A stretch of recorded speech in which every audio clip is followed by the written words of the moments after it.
চট্টগ্রামে যে বইমেলা হচ্ছে এটা কিন্তু ধীরে ধীরে জমে উঠছে।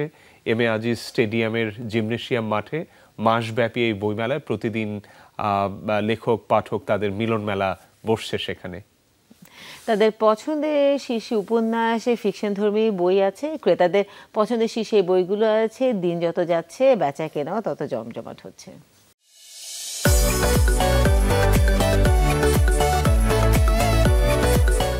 বিকালের পর থেকে চট্টগ্রামের বইমেলায় বাড়ে সমাগম। প্রতিটি স্টলের সামনে ভিড় জমান বইপ্রেমীরা। জমে ওঠে পাঠক লেখকের মিলন মেলা।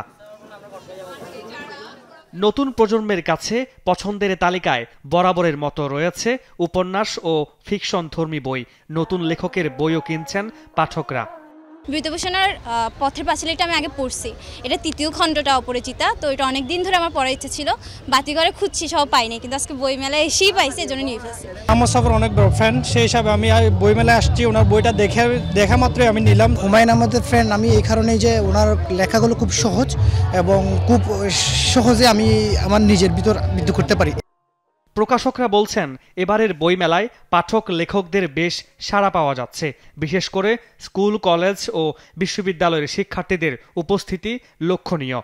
গোয়েন্দা বা সায়েন্স ফিকশন এরকম টাইপস বইগুলো যেহেতু ওদেরকে অনেক বেশি আকৃষ্ট করছে, সেহেতু আমাদের অক্ষরভিত্তিক থ্রিলার বইগুলো অনেক বেশি সবাই চাচ্ছে। হুমায়ুন আহমেদ স্যারের বই বেশি, এর পাশাপাশি অন্যান্য লেখক সাদাত হোসেন আছে, মরিমরিম আছে, লামিয়া চৌধুরী আছে, সানজান আলম আছে, সবারই মোটামুটি বই ভালো বিক্রি হচ্ছে। উপন্যাস, গল্প, থ্রিলার, অনুবাদ সব বই মোটামুটি পাওয়া যায়। কমল বইয়ের লেখক যে আসিফ আহমদ, তার বইটিও মোটামুটি সবাই খুঁজছে।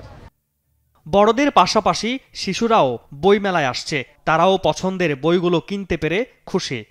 আমি এই মেলায় আসার কারণ হচ্ছে এখানে অনেক ছোট ছোট ছেলেদের মজার মজার গল্পের বই আছে।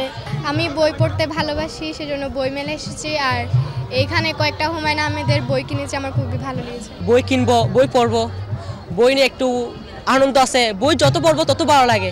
মনের গভীর থেকে লেখে কবিরা, এই জন্য কবিতা খুবই ভালো লাগে। আর সালমান হাবিবের কবিতা মানে অন্যরকম অনুভূতি।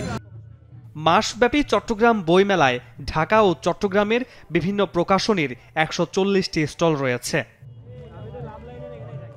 মামুন, রশিদ, অভি, যমুনা নিউজ, চট্টগ্রাম।